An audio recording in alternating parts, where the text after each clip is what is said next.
Bonjour et bienvenue sur l'Expression Topcom, le portail du management et de la communication. Afin de sensibiliser les 4000 collaborateurs de PricewaterhouseCoopers, l'agence Acte 9 a créé une web-série participative. Baptisée Cap ou pas Cap, elle met en scène des idées reçues sur le handicap en entreprise. Pour en parler, nous recevons Élodie Labaume-Leloutre, qui est directrice associée d'Acte 9. Bonjour. Bonjour. Merci d'avoir accepté notre invitation. Donc avant de parler de cette web-série, ce serait peut-être bien qu'on dise quelques mots de votre agence. Oui, alors Acte 9 est une agence qui a pour particularité le fait d'utiliser les techniques artistiques au service de l'entreprise. Concrètement, ça veut dire qu'on a un réseau d'artistes, comédiens, chanteurs, danseurs, slameurs qui nous accompagnent pour mettre en scène les messages de manière inédite dans l'entreprise, dans des actions de communication interne ou externe, pour mettre en scène les collaborateurs au travers de team building créatifs et récréatifs et mettre en scène les compétences, donc travailler sur la technique du comédien pour être plus à l'aise à l'oral et dans la prise de parole en public. D'accord, donc nous là on va voir ça sur cette web-série participative. Quel était le brief de PricewaterhouseCoopers quand ils sont venus vous chercher pour mettre en place cette communication? Alors, on était en contact avec la mission handicap de Hmm. PwC, qui avait mis en place des actions depuis déjà une première année, avec pour objectif, dans un premier temps, de faire de la pédagogie sur le handicap, pour démystifier, dire un peu plus concrètement le handicap, qu'est-ce que c'est Hmm. dans l'entreprise, et ne pas en faire un sujet tabou. Au moment où on les a rencontrés pour prendre le brief, ils avaient décidé de passer à la vitesse supérieure pour faire évoluer vraiment les mentalités en interne et passer à une phase plus concrète pour faire réagir les collaborateurs par rapport à l'intégration et au recrutement de personnes en Hmm. situation de handicap. Donc leur brief était de vraiment pouvoir toucher le plus grand nombre de collaborateurs possible au sein de leurs différentes entités, sachant qu'ils ont pour particularité d'être très souvent chez leurs clients et qu'ils ne voulaient pas uniquement une action ou Hmm. un événement au siège. Donc dans ce cadre, on leur a proposé un pari ambitieux qui était l'utilisation donc, du support vidéo, puisqu'il est facile à transmettre, à diffuser pour toucher le plus grand nombre. Et eux ont souhaité intégrer leurs collaborateurs à cette aventure en s'assurant qu'ils participent au projet et qu'ils soient les héros de la série que nous allions créer. C'est ça, parce que dans la série, donc il y a de vrais comédiens Ouais, qui jouent les rôles principaux, voilà. mais des salariés de 3 PwC. comédiens jouent les rôles Hmm. principaux et 27 collaborateurs sont les guests de la Hmm. série. On a vraiment, quand je dis qu'ils soient les héros, on a vraiment souhaité qu'ils soient vraiment les guest stars de chaque épisode. Donc on a 27 collaborateurs qui ont relevé le défi d'un vrai tournage et d'être castés, D'accord. briefés pour participer à l'aventure dans les 8 épisodes que nous avons tournés. D'accord. Donc, vous nous avez expliqué pourquoi vous avez décidé de faire une web série. C'est pour tout cet avantage de diffusion, en fait. Pour une diffusion plus massive et pour s'assurer de toucher le plus grand nombre, donc vraiment dans un souci d'efficacité par rapport à l'objectif de faire Mhm. évoluer les mentalités, et aussi parce que ce n'est pas parce que le sujet est sérieux qu'on doit adopter une forme austère et être tout de suite dans un événement très consensuel. Voilà, donc on a le format de la web série, tous les formats courts aujourd'hui qu'on connaît tous sur les grandes chaînes de télévision connaissent un franc succès. Mhm. On a D'ailleurs, décidé il y de... a en ce moment une série sur le handicap. Et C'est voilà, ça. Mhm. France Télévisions diffuse actuellement sa série sur le handicap, donc on est ravis, c'est que ça s'inscrit Mhm. vraiment dans l'air du temps et c'est en utilisant des formats, des supports très quotidiens qu'on arrivera aussi à faire évoluer les choses et à avoir une action plus efficace. Hmm. Donc, si vous pouvez nous décrire justement un peu cette web série, les thèmes qui sont abordés, le ton justement utilisé. Alors, comme je vous le disais, c'est pas parce que le sujet est Hmm. sérieux qu'on doit avoir une forme austère, donc le ton est vraiment humoristique. Le point très important, c'est que c'est une web série qui a été construite vraiment sur mesure. Donc ça se passe chez PwC, Mhm. c'est assumé comme tel, c'est dans la vraie vie, dans leur lieu quotidien, la vie quotidienne qui est leur cafétéria, dans les bureaux, dans les salles de réunion. On a vraiment fait un gros travail d'immersion dans l'entreprise en allant interviewer différentes populations de collaborateurs, des associés, des managers, des gens des fonctions support, les RH, le recrutement, pour vraiment faire en sorte que le scénario sonne juste et qu'il colle Hmm. à leur réalité et aux idées reçues, aux attitudes que leurs collaborateurs ont dans la vraie vie. Hmm. Donc les scénarios sont clairement inspirés d'histoires vécues dans l'entreprise. Le ton, pour autant, est humoristique, vraiment dans la veine d'une web-série. On s'est inspiré un petit peu de web-séries comme Caméra Café ou autre, parce que c'est un format qui parle avec une unité de lieu, d'action, des personnages récurrents.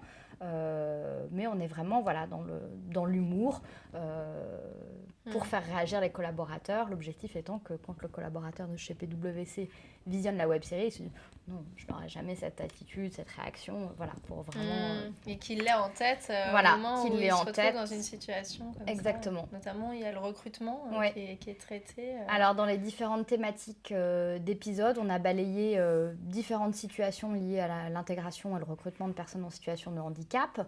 Avant toute chose, il y a l'entretien. Déjà, recevoir un candidat, accepter de recevoir un candidat en situation de handicap et la discrimination qu'il peut y avoir par rapport à un CV, les collaborateurs qui vont faire la chasse au handicap, qui vont systématiquement se dire que pour leur job c'est trop compliqué parce que c'est bien connu, font un métier plus complexe que les autres, que ça serait mieux, une des idées reçues, ça serait mieux pour une fonction support, la com, les RH, un petit bureau tranquille, quelqu'un qu'on ne voit pas trop. Donc ça c'était un thème vraiment... important. Il y a des situations sur comment mener un entretien avec une personne en situation de handicap. Le fait que finalement un entretien, un recruteur potentiel puisse se focaliser uniquement sur le handicap de la personne et en oublie de poser les questions basiques sur ses études, ses compétences réelles, les qualités, ce qu'il va apporter à l'entreprise. Et puis après, il y a des situations plus liées à l'intégration. Concrètement, au quotidien, dans mon équipe, quand j'ai quelqu'un en situation de handicap, d'une part, c'est pas forcément un handicap lourd, le handicap n'est pas forcément non plus visible. Une déficience auditive, ça peut être une situation de handicap. C'est pas problématique pour deux auditeurs qui vont partager le même bureau d'avoir l'un ou l'autre qui soit dans cette situation.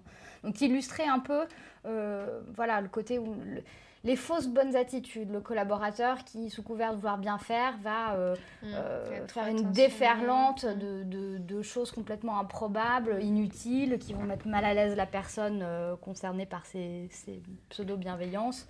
Voilà, donc les thèmes, c'est vraiment tout le parcours lié à l'intégration, recrutement et les idées reçues. Sur le côté, le handicap, c'est lourd. Dans le métier de l'audit, ils sont très souvent en déplacement en province. Voilà, c'est le cas chez les PwC. Une des idées reçues chez eux, c'est à dire... comment on va faire si on a quelqu'un en situation de handicap dans l'équipe, c'est toujours nous qui allons aller en province chez le client, et s'il n'y a pas d'ascenseur, on va devoir le porter. Enfin, cette personne n'est pas nécessairement en fauteuil, a priori. Donc de les faire réagir pour que vraiment ils jouent le jeu avec l'entreprise et qu'ils fassent évoluer durablement leur comportement. Donc elle est diffusée sur l'extranet de PwC. Elle est diffusée sur le site de la mission handicap, donc à destination des 4000 collaborateurs de PwC, à raison d'un épisode tous les mois et demi. Donc la diffusion a démarré en octobre par le making-of de la série, qui a remporté un franc succès puisqu'ils ont eu un pic record de connexion sur le site de la mission handicap avec plus de 3900 visites sur le site de la mission handicap, donc ce qui est un très bon chiffre. Et le premier épisode a été diffusé là très récemment. Et la suite, je continue jusqu'au mois de juin de l'année prochaine. D'accord. Donc comment vous avez fait la promotion de cette web-série auprès des collaborateurs ? Alors, la promotion a démarré avant même le tournage, puisque au préalable, nous avions organisé un grand casting au sein de PwC, avec des teasers un peu dans la veine des émissions type Nouvelle Star, Star Academy, Nous recherchons des talents, etc. Donc, ça a déjà participé à créer le buzz avant même que le projet existe. Donc, le casting a permis de contacter, on a reçu en 2 jours 150 collaborateurs qui sont venus se présenter spontanément pour participer à l'aventure. 27 ont été retenus. Ce sont eux nos meilleurs ambassadeurs, les guests de la série, puisqu'ils vont parler de leur expérience à leurs collègues et donner envie aux autres de les voir à l'image. Et depuis, à chaque diffusion d'un nouvel épisode, la Mission Handicap édite une newsletter qui accompagne et qui précise la thématique de l'épisode et qui donne envie d'en savoir plus. Connecté.